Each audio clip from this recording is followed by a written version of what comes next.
Hi, hope you've had a really good Sunday. So today I'm going to be talking about multiple sclerosis and hormones, but I'm also going to unpick some of the basic science about our brain and hormones as well. I've seen many women over the years who've had multiple sclerosis which has worsened during perimenopause and menopause, and as I'm quite a questionable type of person, it always makes me think why.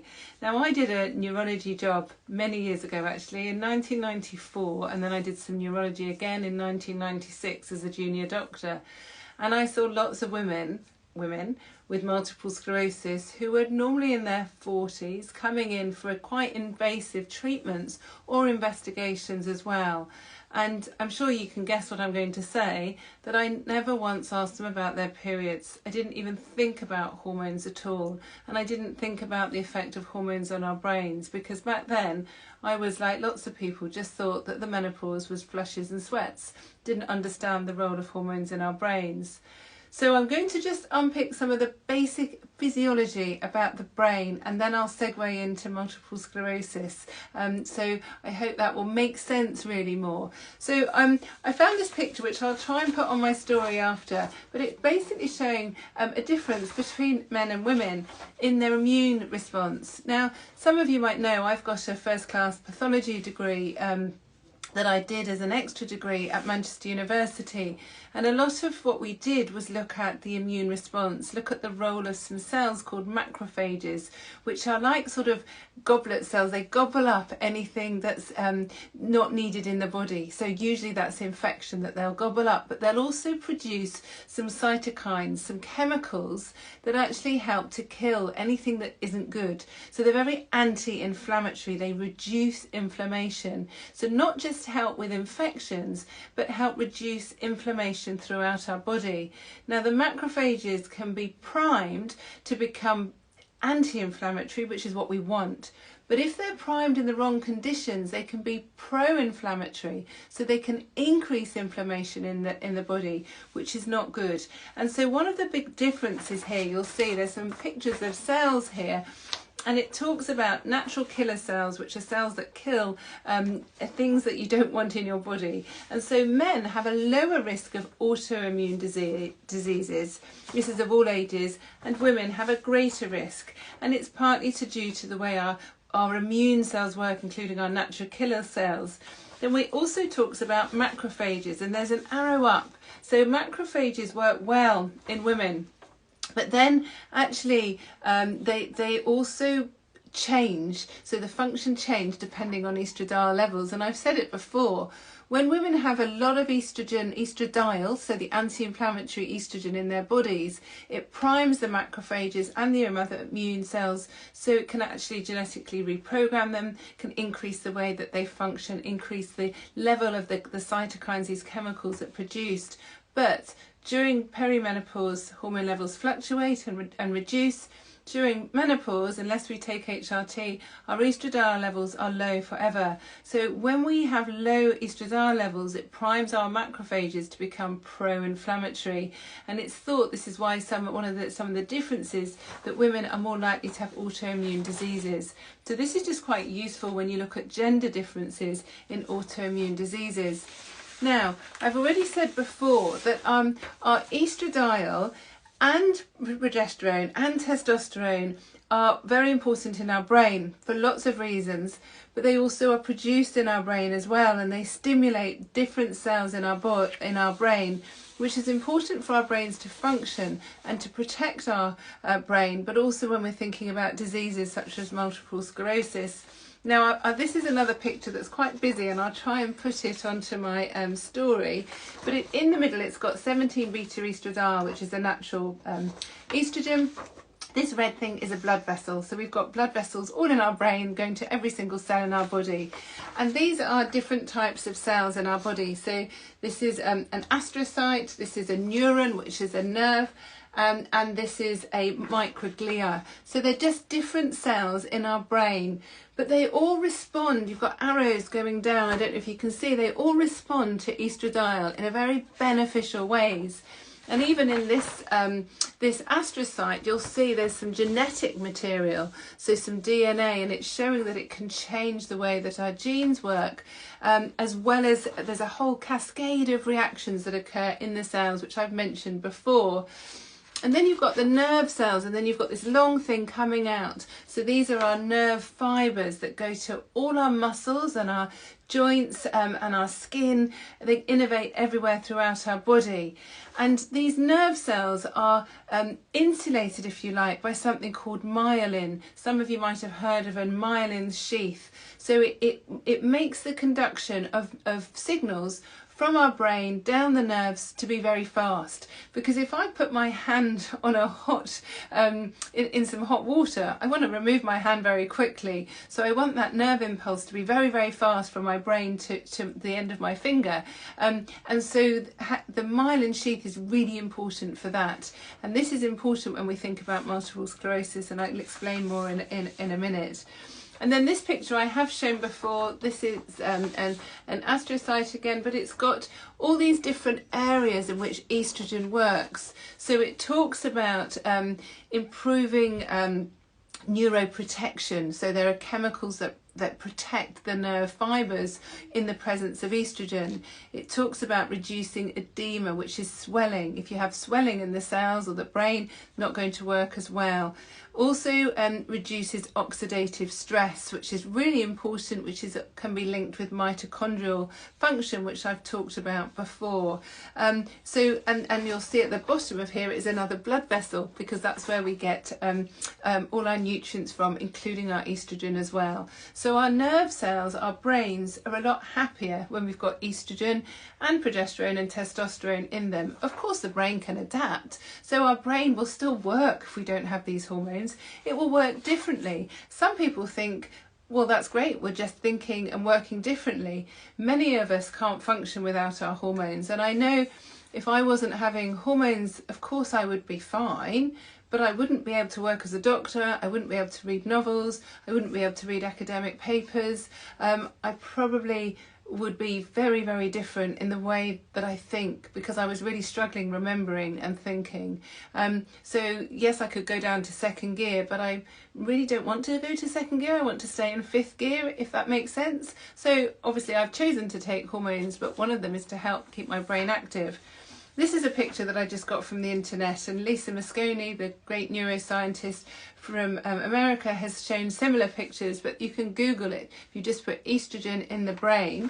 And this is showing, it's like a heat map really. So this is showing somebody's brain with estrogen, so premenopausal, and this is after menopause without estrogen. And you'll see the more active, the more red, and the less active, the more blue. So that's why I was saying it's like a heat map. So you'll see when we've got estrogen in our bodies, there's a lot more activity in our brain. Of course, our brain still works, but it works differently when we have low estrogen levels, for many of the reasons that I've explained before. But a picture says 1,000 words, so I thought I'd show this to you. So this is just trying to set the scene why our hormones are so important in our brain.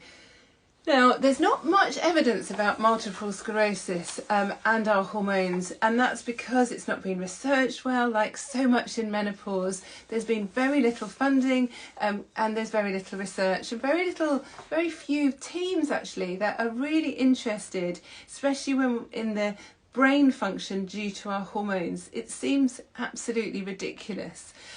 So there is quite a good paper that I read, well, I've read a while ago, but I looked at it again today. It came out in 2022, so fairly recent, and it's called Sex Hormones as Key Modulators of the Immune Response. So that's what I said about the beginning.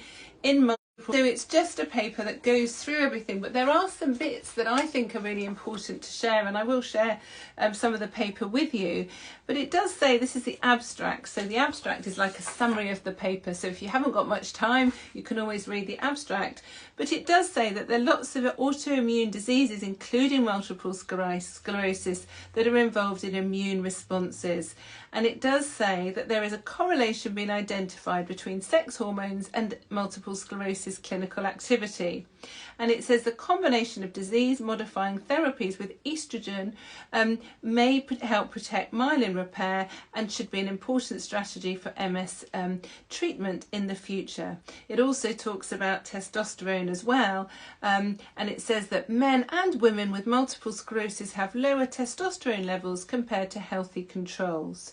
So that again is really important actually. And the other thing that I think is fascinating is that many of you know multiple sclerosis is thought to be possibly an autoimmune disorder. There's all sorts of theories why people get it. A lot of times we don't know actually, but it's far more common in women than men.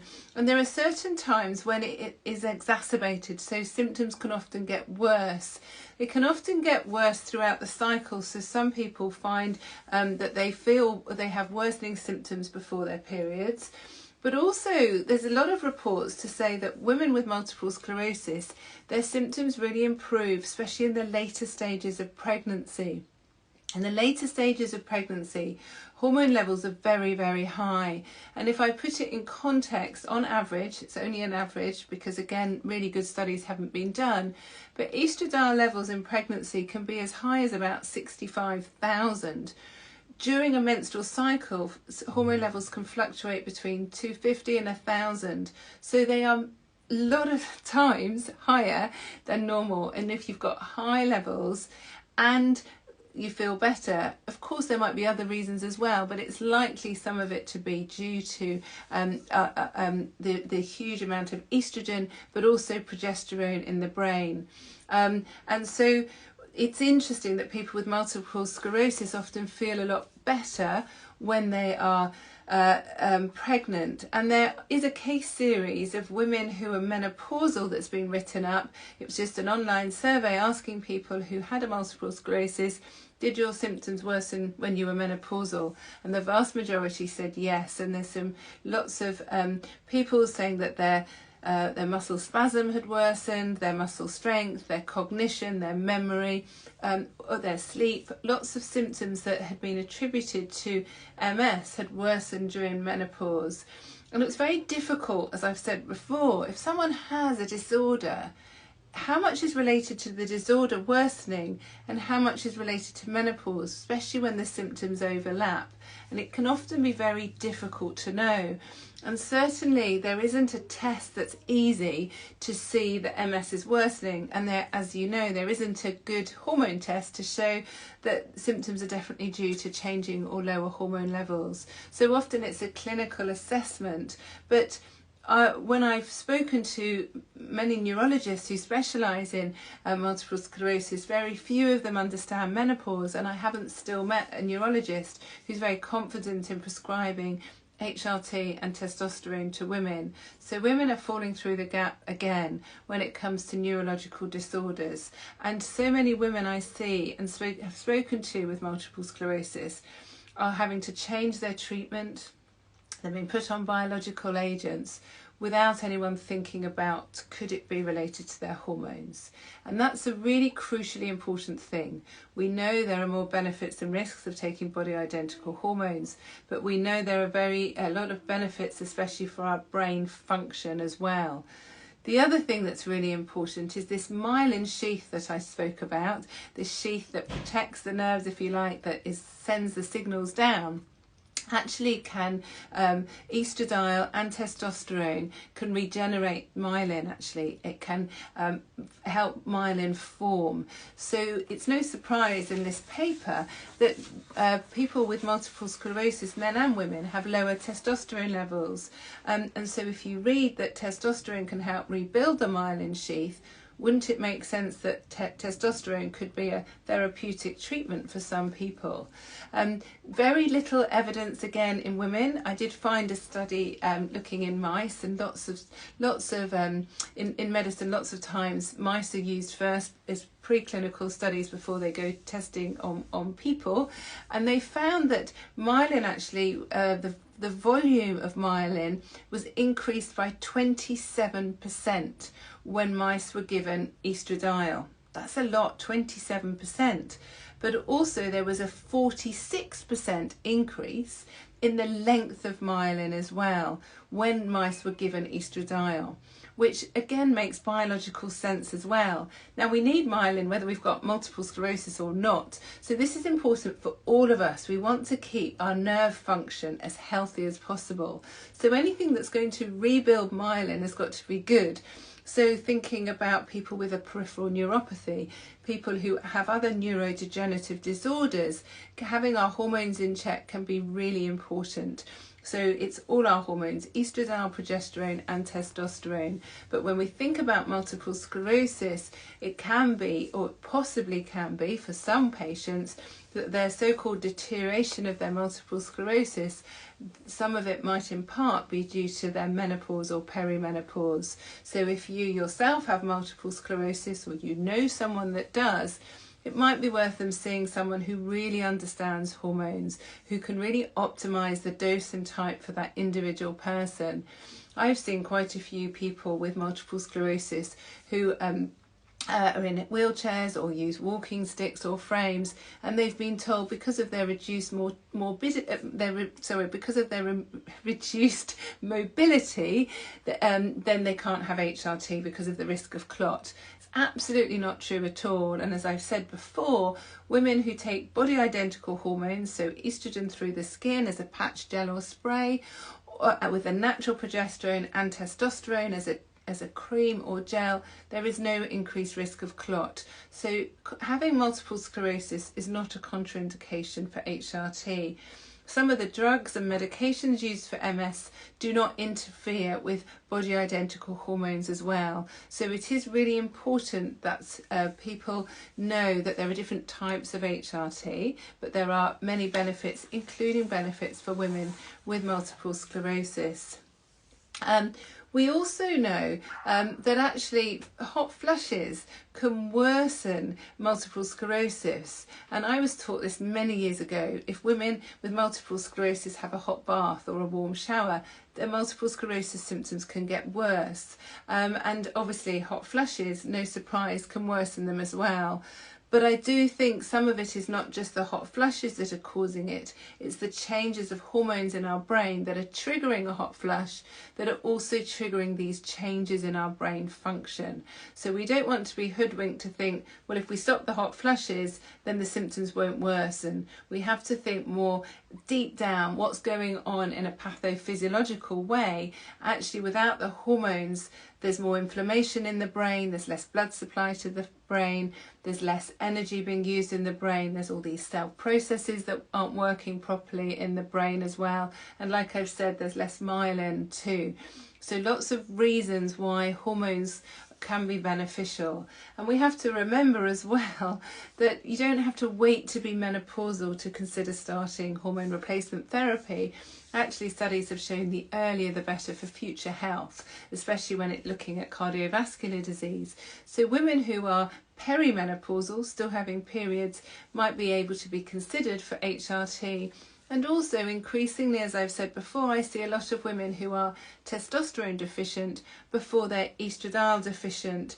And so I really would love to do some work and some studies with patients who have MS, looking at their testosterone levels and seeing if they have any symptomatic improvement with testosterone if their level's low and it's kept in the female physiological range, because we know that testosterone can help build muscle as well, help bone strength, it can help cognitive function, and wouldn't it be great if it improves some symptoms of multiple sclerosis as well.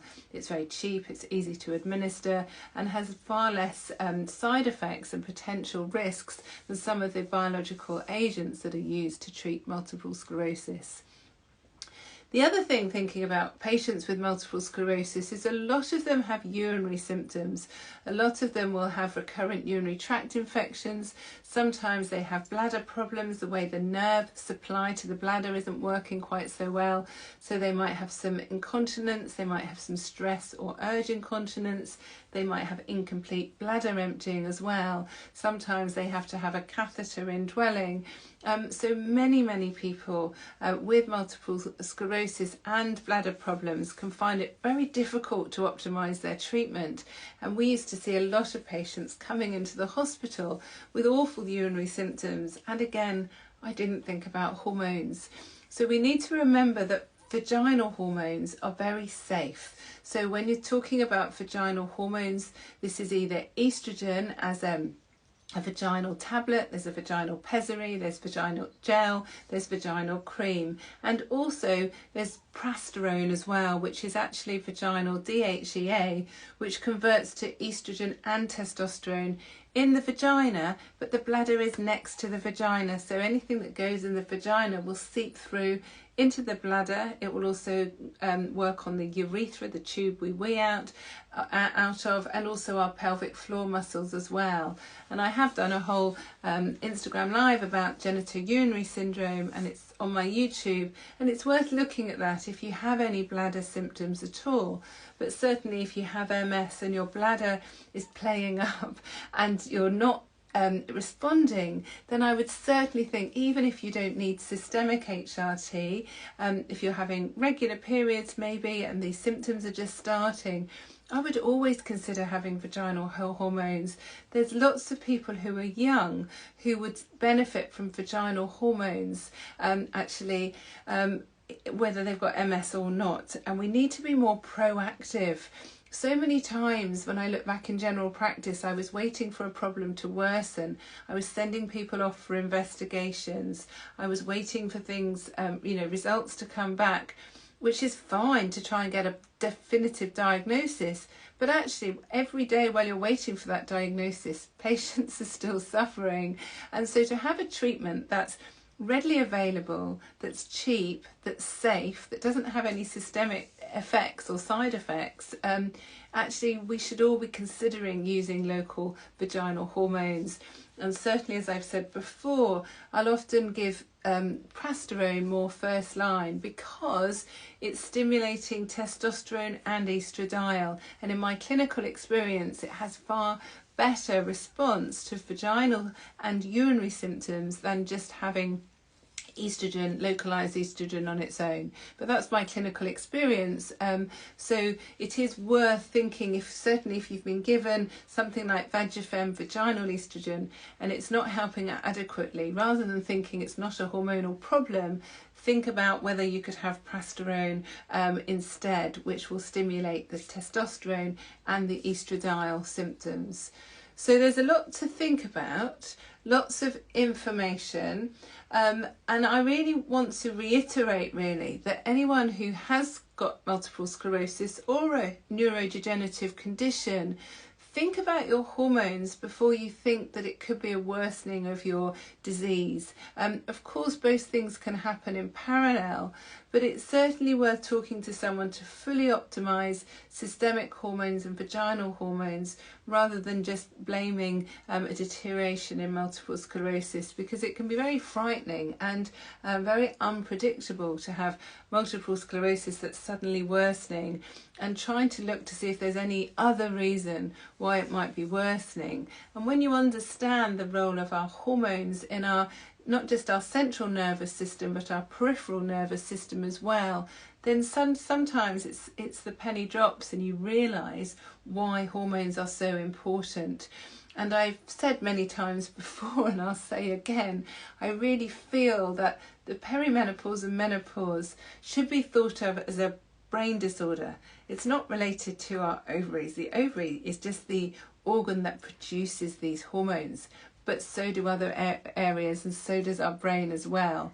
But it has the biggest effect on our brain.